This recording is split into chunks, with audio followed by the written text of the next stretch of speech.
அந்த பெரியார் என்ற ஒரு மனிதன் சொல்லிய ஒரு வார்த்தைக்காக உயிரையும் துச்சமாக மதித்த மாபெரும் தொண்டர்கள் படை கொண்டது தந்தை பெரியாரின் தொண்டர்கள். அப்படி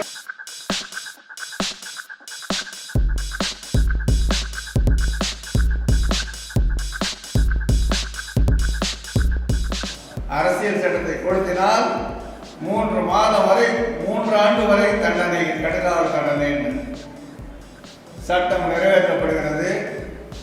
ஐயா தந்தை பெரியார் தேதி அறிவிக்கின்றார்.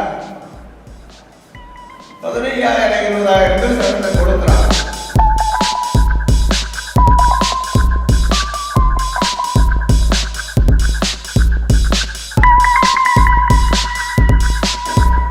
சாலை வசதி கிடையாது, கப்பி ரோடு, விளக்கு வெளிச்சம் கிடையாது, நடுவழியில் சாப்பிடணும்னா ஹோட்டல் கிடையாது, 9 மணிக்கு மேல பேருந்து இயக்கமே கிடையாது.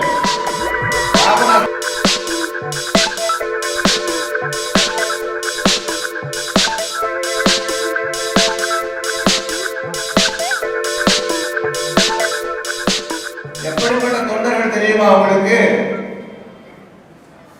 தண்டனை பெற்று ஒரு இளைஞன் வேன்ல ஏறலாம். தம்பி ஒரு 5 நிமிஷம், என்ன உன் புள்ள செத்து போச்சியா? அப்படியா, சரி புதைச்சு விடு. தலைச்ச பிள்ளை, நாங்கள் என்ன புதைச்சு பேரு போயிட்டான்.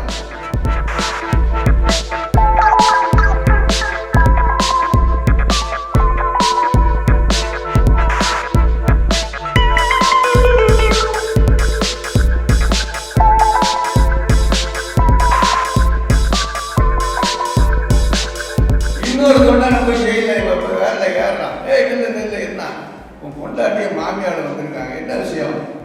உனக்கு குழந்தை பிறந்திருக்கா, முந்தா நாடு தூக்கிட்டு வந்திருக்காங்க, பச்சை உடம்புக்காரு. படி ஜெயிலுக்கு போயிட்டான்.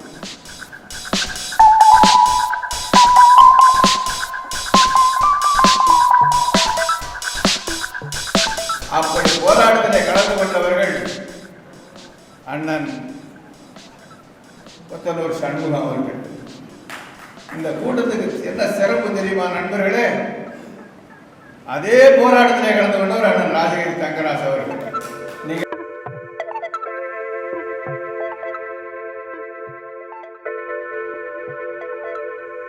அன்றைக்கு அங்க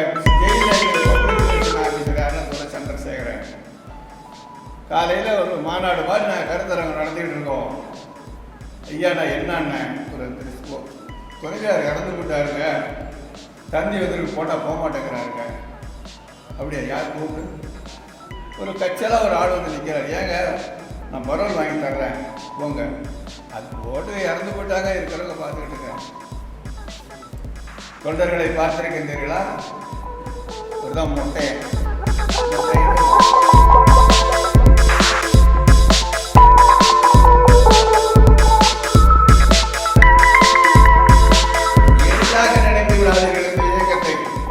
வெளியில இருக்கின்றவர்கள் சொல்லுவேன். இந்த மேடை வேறு மேடை என்ற காரணத்தினாலே நான் அடக்கமாக பேசுகிறேன். வள்ளுவன் சொல்லுகிறான், புறந்தார்கள் நீர்மல்க சாகிப்பின் சாக்காடு இறந்து போல் தக்கது உடைத்துக்கிறான். எண்ணி பார்க்கணும், சாதாரண குரல் அல்ல. தன்னுடைய தலைவன் வந்து இறந்து போனவனுடைய கல்லறையிலே கண்ணீர் விடுகிறான் என்றால் அப்படிப்பட்ட மரணத்தை யாசித்து பெற வேண்டும் என்று சொல்லுகிறான்.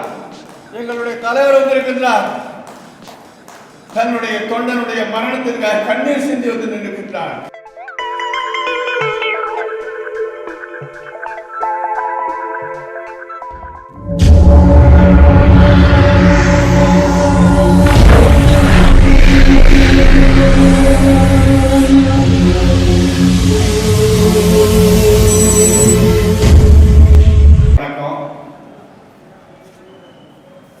அண்ணன் தங்கராஜ் அவர்களுடைய படத்தினை திறந்து வைத்து இரங்கல் உரையாக இருக்கின்ற வணக்கத்திற்குரிய தலைவர் அவர்களே,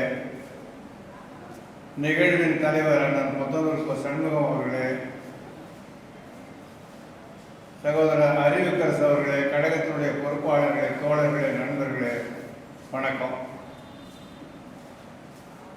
நான் ஒரு 10ஆம் வகுப்பு படிக்கிறவங்க தஞ்சையிலே ஒரு அருமையான மாநாடு நடந்தது. அந்த மாநாட்டுக்கு நான் தான் போகல.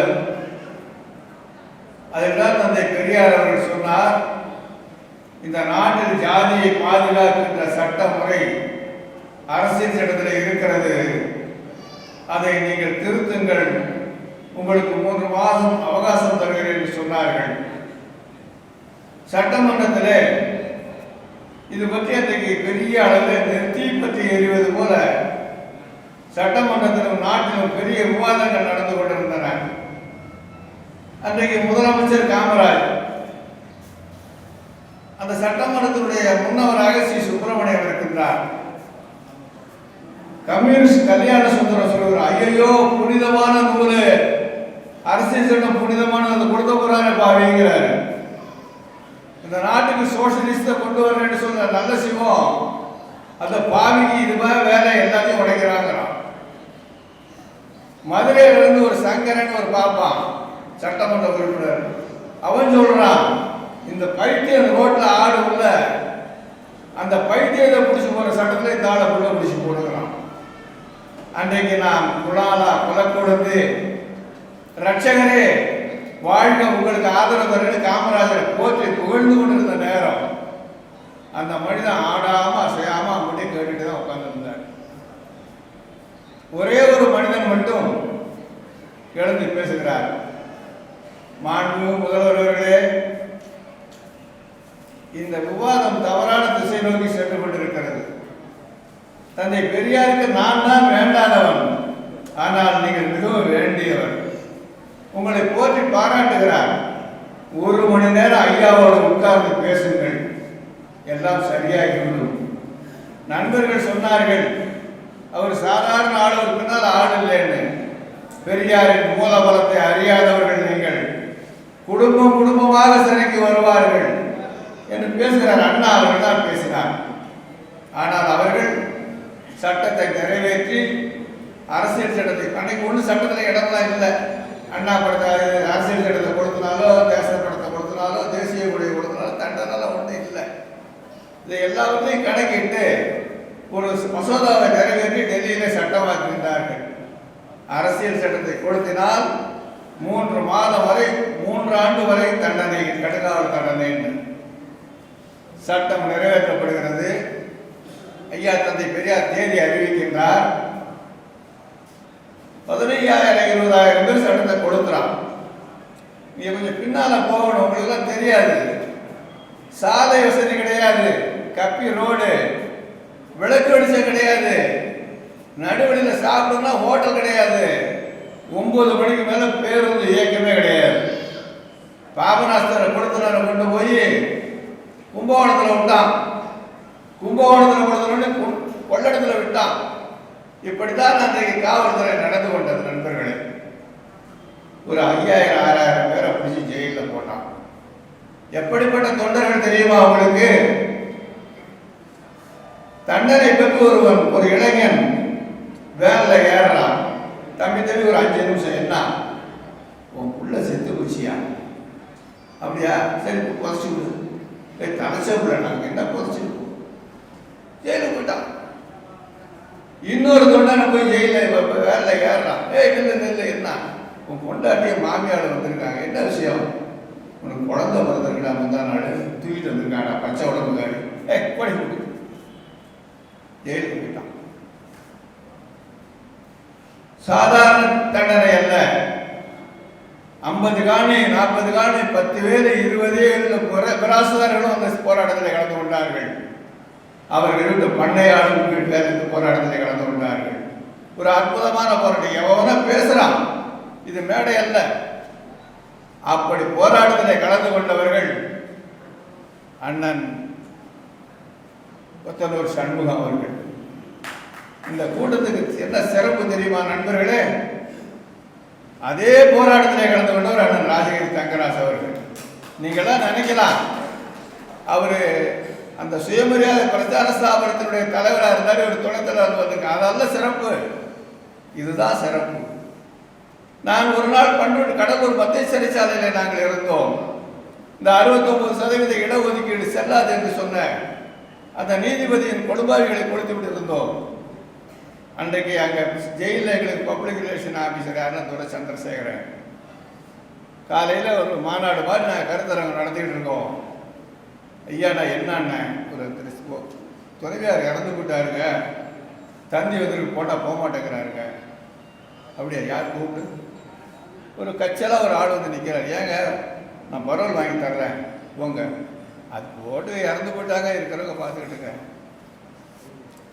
தொண்டர்களை பார்த்திருக்கின்றீர்களா? அவர் தான் முட்டைன்னு ஒரு தோழர். உள்ள கலைச்சம்புள்ள செத்து போச்சு, இந்த ஜெயிலுக்கு போனார். பொண்டாட்டி செத்து போயிட்டாங்கிறப்ப ஜெயிலில் இருக்கார், நான் போகலட்டார். ஒரு சென்ட் 10 ரூபா 12 ரூபாய்க்கு வித்தார் அண்ணன் ஜெயிலுக்கு போயிட்டு வந்து. இன்னைக்கு ஒரு சென்ட் 3 லட்சம் 4 லட்சம் விற்கிது.